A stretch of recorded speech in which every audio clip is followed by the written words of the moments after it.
betul kata Nabi, manusia ni dia akan minta betul-betul dengan Allah dua keadaan. Dia akan rasa dekat dengan Allah dua masa, kata Nabi. Satu, masa dia betul-betul sakit. Kedua, bila kata Nabi kita akan dekat dengan Allah bila kita susah, tuan-tuan.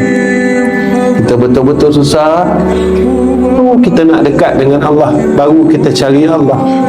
Kenapa kita sanggup buat Allah begitu, tuan-tuan? Allah tak pernah tinggalkan kita dalam hidup ni. Allah tak pernah lupakan kita dalam hidup ini. Allah tak pernah marah kita dan terus azab kita di dalam hidup ini. Tetapi kita sering melupakan Allah dalam kehidupan ini. Kita sering meninggalkan Allah di dalam hidup ini. Dan kadang-kala takdir yang Allah beri kepada kita, kita marah Allah. Kenapa Allah bagi aku begini? Kenapa begini? Kenapa aku? Kenapa aku?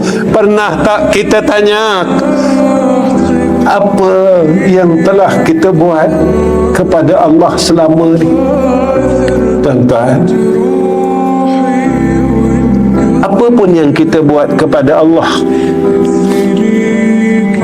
Allah tetap tunggu kita.